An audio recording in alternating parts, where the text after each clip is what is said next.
What's up, y'all, and welcome back to my channel. So this is video 3 of my how to start a business with a $500 budget. So in this video, I'm going to teach you basically how to insert products on your website, how to put your Facebook pixel in your website, just the shipping stuff, the legal stuff, and things like that. So let's go ahead and jump right into the video. Okay, so starting off with the Facebook pixel. Facebook pixel is the most important thing for my Shopify website aside from the marketing aspect. The Facebook pixel in Shopify basically allows me to get the backend analytics on my website. On video 1, I went more in depth on the Facebook pixel, but basically a Facebook pixel tracks every single thing on your website, from people who visited your website, which pages they were on the longest, which items were clicked the most, which carts got abandoned, email capture, and all of those things. To actually plug your Facebook pixel into your website, you're gonna go to preferences,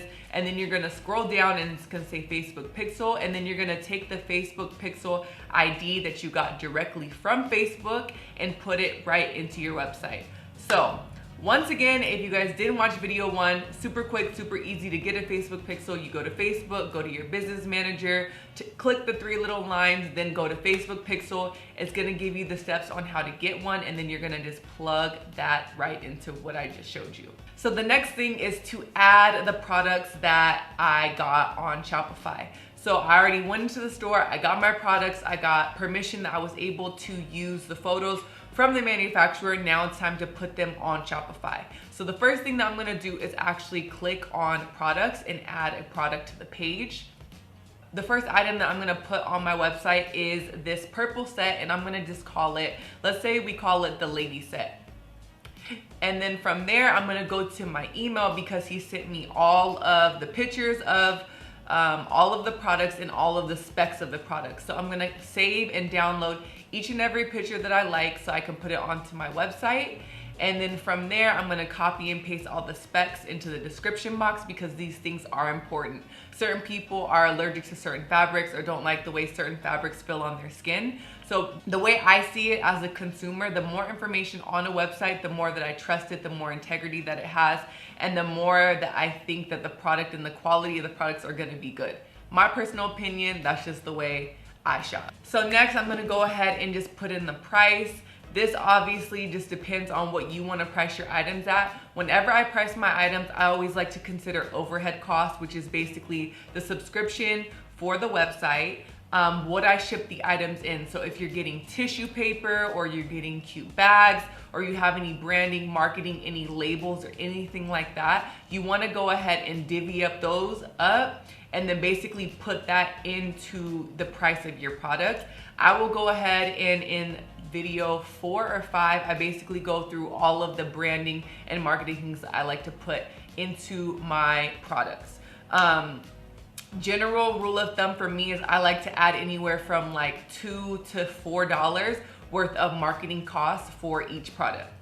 So one thing that is important to me, even when you're starting up a small business, is always adding a unique SKU. A SKU is a stock keeping unit, which is basically the way a lot of big brands or employees like to communicate. I always make it super, super, super easy to follow. So PP, Pousse Power, and then I actually just put the name of the actual product. So I'm gonna put Lady Set, and then I put an initial for the color. So P is purple. A stock keeping unit may seem super small to you guys, but stay in the mindset that one day you're gonna be a bigger business and you need to be organized. The better you're organized, the better it's gonna be in the future, so just start now.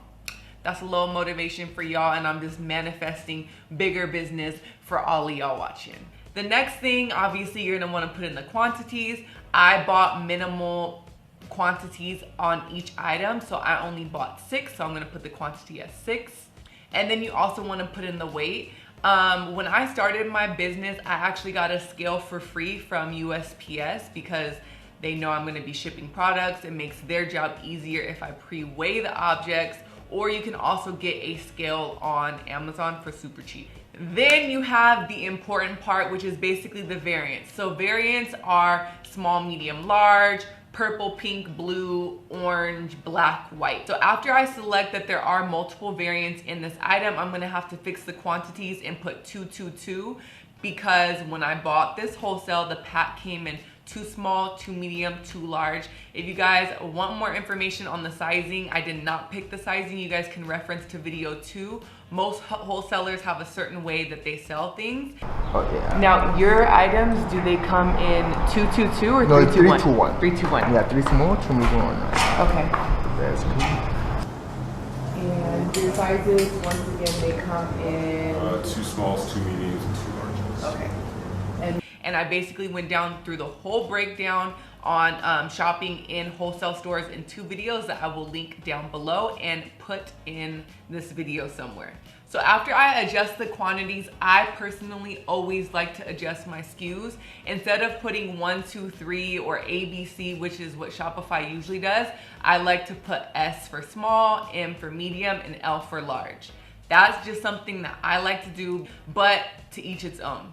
Another thing that's gonna help you in the long run with the objective that this business is gonna go from just having 5 products to 200 products to 20 products, whatever you see fit. So for me, always putting more information as I can is always best in my book. So say for example, somebody comes and they search on your site that they want a purple pearl set. They don't know the name of the set. Say you have 200 products, they're not gonna scroll through. They might put in the search bar purple pearl. So basically everything on the side here breaks it down to, I'm gonna put this as a set. I'm gonna go ahead and then tag just different things that I think people might search for. Once again, as a small business, you might not need it, but for seeing the future, you just wanna get in the habit of thinking big and thinking more products and more organization and a bigger team and easy way to communicate. So I always like to add as many tags as I see fit for each individual item. This is really beneficial because say you get a random person that sees your outfit tagged from Instagram from like 2 months ago, and your website now has 200 items and they don't know the name of the item, they can literally put purple pearl and this product would probably come up. So this is a little tip for people who don't got that coin to buy a whole bunch of inventory, and you're also testing out your audience and seeing what they like. So 2 tips in 1 is buy 1 product that you actually like for yourself or that you like for your audience, and then don't buy the second item, but you can still put it on your website and you could put it as a pre-order. And another tip is separating the 2 so you have 2 separate products so your product page fills out and you have more products to choose from rather than 1 product in 3 different variants. So reason number 1 why I like to do this is, 1, I don't know what colors you guys like. I don't have the budget to just buy whatever. I'm gonna go ahead and test out the product first. Go ahead in the description box and put, this is a pre-order, and then make sure the pre-order is like a week and a half to 2 weeks out. Always stay in contact with the vendor to make sure that they have this item in stock. And you also want to make sure that it's able to ship quickly so that when you see that a few people are ordering the item, and then get it shipped away to your customers ASAP. Another reason why I don't want to put 1 product under multiple variants is because I don't have that many products on my page. So if I want to fill my page out, instead of putting everything in 1 product, I'm gonna go ahead and separate the 2 so it just looks like I have a little bit more going on. And this is a little tip that I had for myself when I first started out. And on the bright side, if nobody really even likes that product, then you have nothing to lose. You're not stuck with the inventory, and you can just simply take it off of your page. This is also really good in the testing period so that you can kind of see which items your demographic gravitates to and just get a better feel of your audience. I'm gonna go ahead and show you guys another example of 1 item in 1 product so that you guys can see what I'm talking about. And if you wanna go that route, you know exactly how to do it. So this sweater I purchased in the color purple, but it also comes in the color orange, and it's in stock. It's in LA. I can drive to pick it up if people are ordering it, and I'm gonna also put this as a pre-order. But instead of putting it in 2 separate products, I'm gonna put it all in 1. So in the description box, I'm gonna put that the orange color is on pre-order and it'll ship in about 2 weeks. And I'm also gonna provide additional information to my customers that if they do purchase multiple items on the website there and one of them is pre-order, there is a chance that they might get multiple packages. You just wanna be proactive so that you're not getting a whole bunch of emails talking about, I only got the 1 item, I didn't get the 2. So after you go ahead and add the pictures, add the description, and put all of the information in, now it's time to adjust the variants. So after I fix all of the SKUs and fix all the variants to the right numbers and sizes, then I'm gonna go ahead and click the picture box, and I'm gonna put the corresponding picture with the corresponding color in the back end. This basically helps so when people are on your website and they're clicking orange or purple, they can actually see exactly what color and what it looks like on the model. This becomes super helpful when you start getting into products that say like beige and ivory, when beige and ivory to a lot of people can mean the same color. But when you click it and you see that the beige is a little bit different than the ivory on your customer or on the model, so it's just a better way to communicate and be straightforward with your customer. So the next thing that we want to set up is setting up payment, which is the way that we're going to get our coin. So you're going to go into settings, and then from settings, you're going to hit payment providers.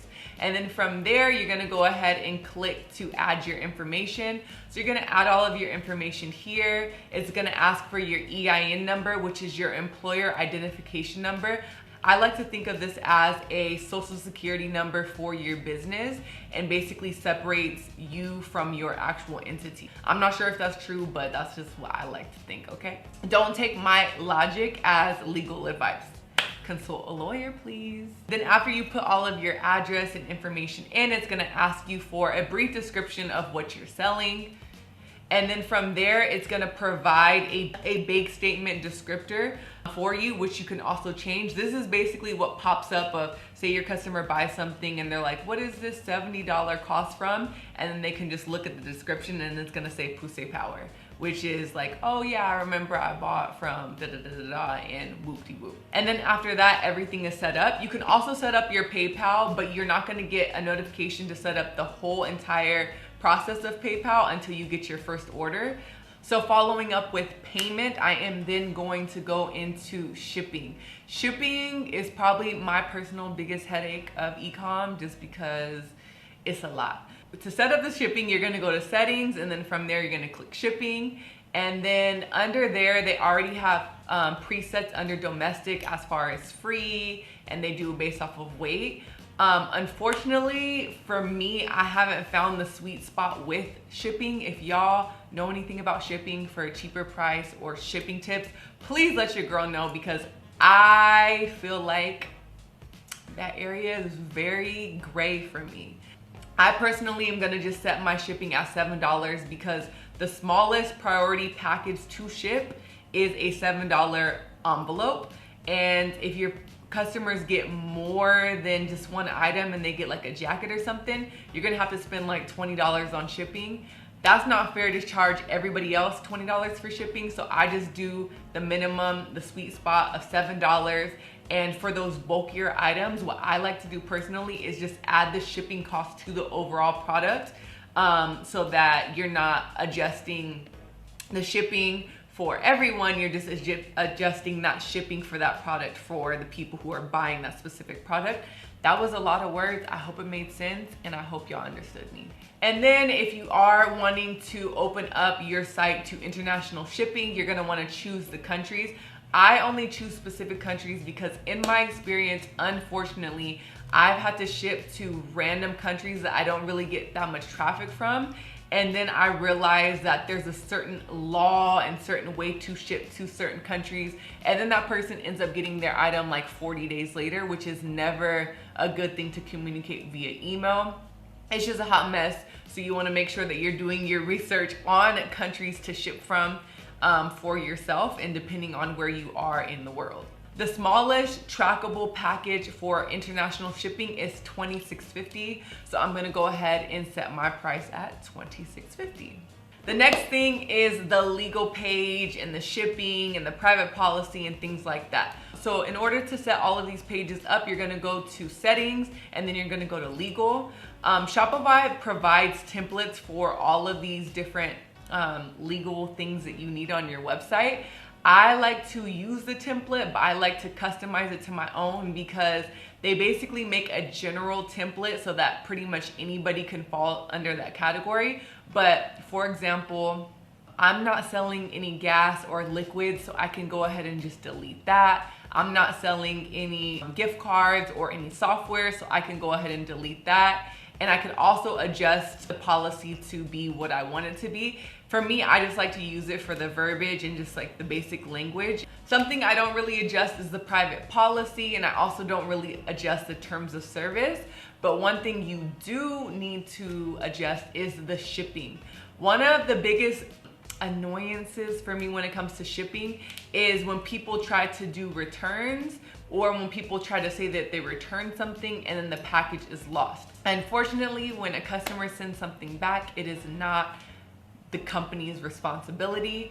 And that's why there's something called tracking, and that's why there's something called insurance, because it basically proves that somebody's actually sending something back and that the product is insured just in case it gets lost.